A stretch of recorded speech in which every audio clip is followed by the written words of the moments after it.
Locha, we left off yesterday. A woman gives birth, it's within 3 days of after giving birth. Even if she says she doesn't want to eat, she should eat. Between after 3 days through 7 days, then if she says she wants to eat, she's permitted to eat. Okay? But if she says she doesn't need to eat, we don't force her to eat. I'd like to get back over here, Yud. And the Mishna Berura explained, when we said a woman that gives birth, that's a woman even in labor. From the time she goes into labor, she's already considered a cholashis b'sakona, and she's not permitted to fast under any circumstance. Can you extrapolate and say a man, you say had an operation? Okay. I'm not talking brain surgery. It's based on the doctor's evaluation. It's based on the... Same thing, 3 days? No. A brain surgery could be a month after. It's based on the medical evaluation. Doctor says that. That's whatever the doctor says. This is limited to the woman, right? Only the woman who's giving birth. Okay. I just want to start from Yud. Yud in the Mishna Berura. Yud. Lo sasana klal. Within 3 days, a woman should not fast under any circumstance. Even if she says, I don't need to eat. I don't feel I have the need, she should eat. You feed her and say, you must eat. But at that point, you feed her pochs b'chshir, less than the kusevis.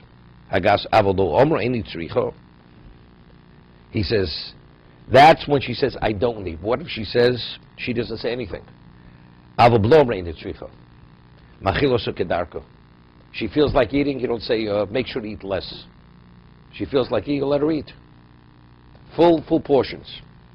You know, there's a halacha person, you know, says Birchas Hamazon on Yom Kippur. Person who must eat, he benches. But how do you bench? You eat pachs m'chshir, right? You eat less than the amount. The answer is there are situations you eat the full amount. As the Mishna Berura says, this woman, if she's, during the 3 days, if she says she doesn't want to eat, so then you give her little bits, less than the shear. But if she didn't say that, she eats normally. Since she eats normally, she has to bench. She washes, she benches, and she says, Yalla v'yavo, and she says, Yom HaKippur mazeh. Right? That would be the case.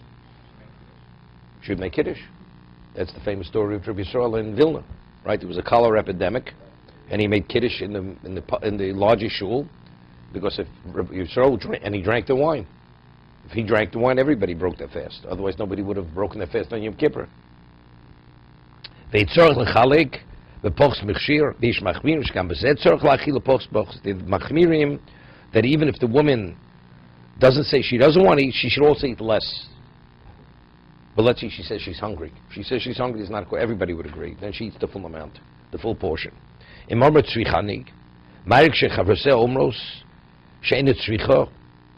Let's say that her friends who are of similar situation, other women said the woman said she really doesn't need it, or the doctor says she doesn't need it, and it's within 3 days. Then she has to say, I need it. Why? Because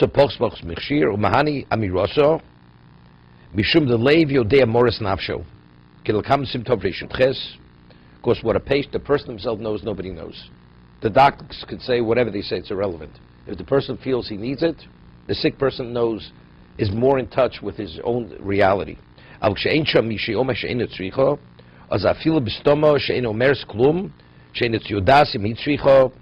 says, I'm not sure. They say, do you need it? She says, I'm not sure. So you don't take any chance. This is pikuach nefesh l'chumra. One doesn't always caution. That's the Reb Chaim. He was a machmir, you know. That's why he was so makel when it came to pikuach nefesh. Reb Chaim Brisker. Chaim, you can say it over in California. Chaim Brisker was such a machmir, but in Yom Kippur, to eat for eating, he was very makel. He says, but you're always a machmir. He says, I am machmir. For pikuach nefesh, I'm machmir. Okay?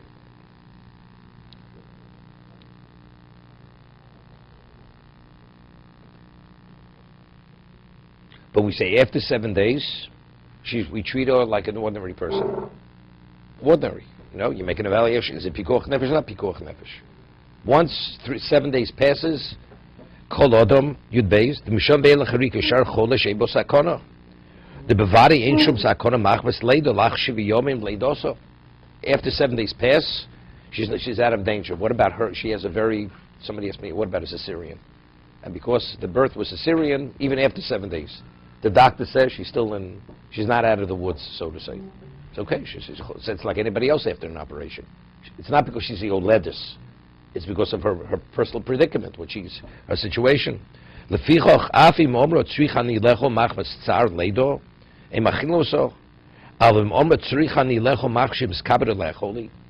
see, she says I don't feel well.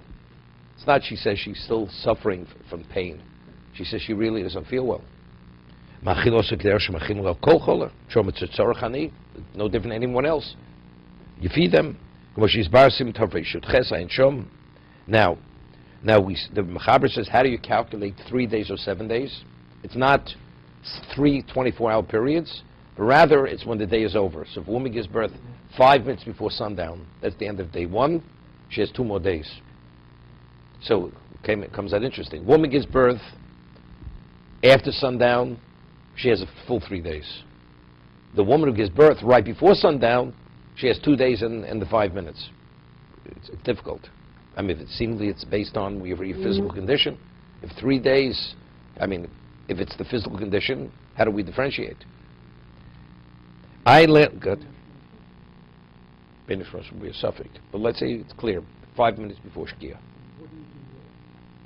You'd go, then we go. If she would say she needs it, we go. We go as if it was born at nighttime. Correct.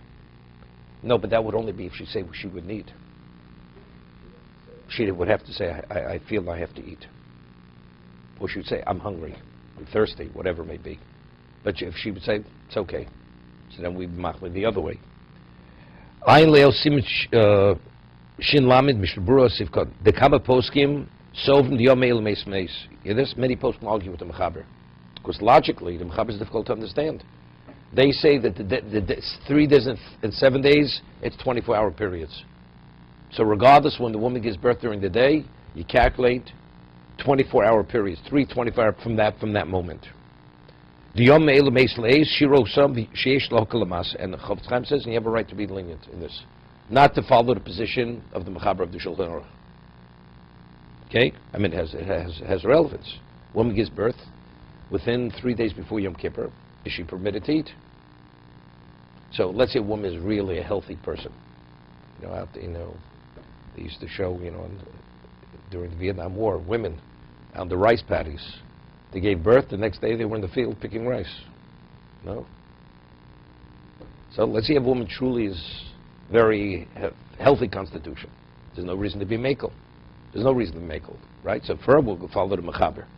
But anybody else, the average woman who really doesn't have that constitution, they had a thing just read recently, I think it was in Australia.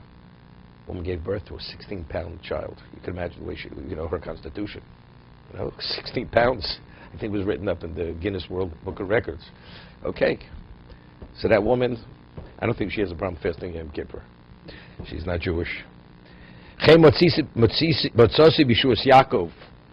Mekel B'Sofik Nefoshos, he's Mekel. B'Shuas Yaakov is Mekel differently than the Mechaber. That it's 24-hour periods.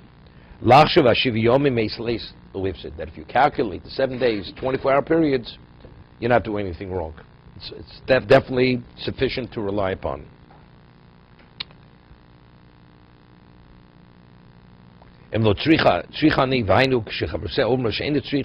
Okay. Din Chole B'Yom Kippurim. Now we're speaking about a person who's sick on Yom Kippur. Not well person. Is he permitted to eat? Not permitted to eat.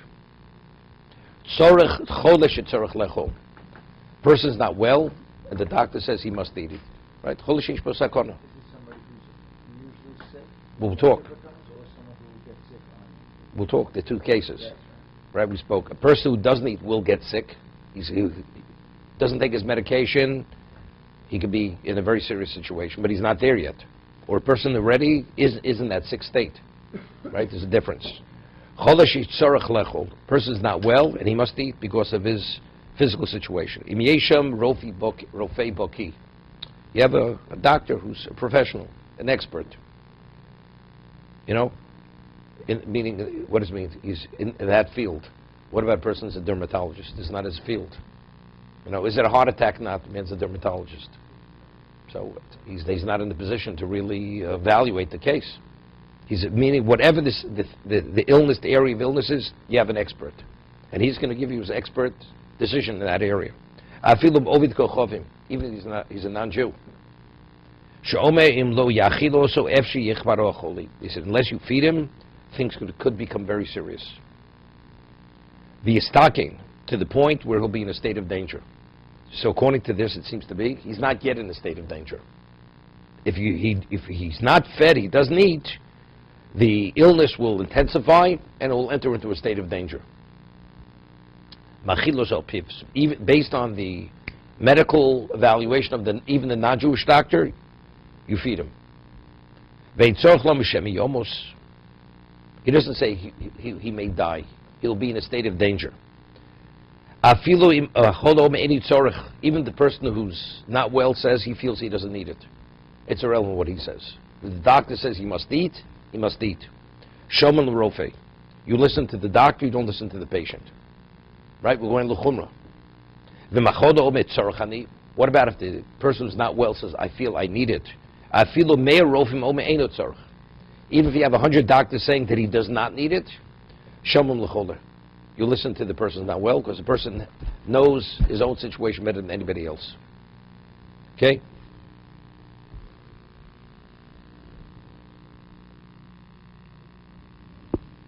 Like I said today, sometimes you're better off asking a non-Jewish doctor than a Jewish doctor whether you should fast on Yom Kippur or not. Because unless the doctor who's the Jew really respects and is fully, committed to the halacha, he will minimize the importance of fasting. A non-Jew who really is not involved, and you ask him, he'll give you his opinion. You say, I must fast, but the only time I'm permitted to eat is if this is this, do I have to fast? It's the opinion is more credible from the non-Jew from the Jew. I remember many years ago, it's a Jew, he's a doctor, today he's probably in his early 70s, Lower East Side, couldn't get into medical school. And his father was a wealthy man, and he paid that he should be able to go to the University of Chicago Medical School. This is in the 50s. Otherwise, he wouldn't have gone to medical school. Later, became non-religious. Even then, he wasn't so observant. Though his parents, he came from a religious family. It's called the Chicago Medical School, not the University. Whatever it's called. University of Chicago is where they wanted. In those days, they called it Chicago. From the Lower East Side, the Jews. They didn't say Chicago. Okay, so I remember, and I once had a conversation about laws of family purity. Regarding certain things, his reaction was like, this archaic stuff, So you would ask him anything within the context of halacha, I would not trust this man's medical decision. To see the way he reacted or responded to the laws of family purity, the way he belittled it, no, he cannot be trusted.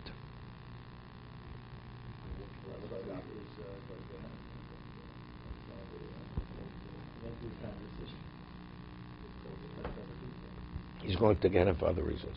He doesn't have, not because he's a doctor. Even if you have good intentions. Right. But if the doctor says, not allowed, then you find out that it wasn't. The person's a showcase. No. I'm saying you just do it. It's subject. At this point, it's subject to. No, so that's no worse than not having a medical opinion. So then you ask the person, how do you feel? So if we feel that he may be not in a good situation, then you should. Okay, that's suffix. It's always a suffix. It's no different than going to a Rav, or the Rav's not a doctor. But based on what the Rav hears, it seems to be, it's not simple. The Rav would tell him definitely he should eat, because it's suffix p'kuach nefesh. It'd be no worse than that. But the case is, let's say a woman is pregnant 6 months, 7 months. Should she drink on Yom Kippur? Not to drink on Tisha B'Av. Doctor would say, definitely you should drink. You have to be hydrated, nothing.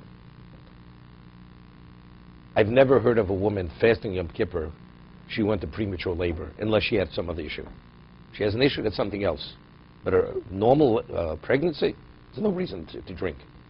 So let her not go to shul. Let her lie in bed, be in bed all Yom Kippur. She's not permitted to drink. To be continued. Tuesday, she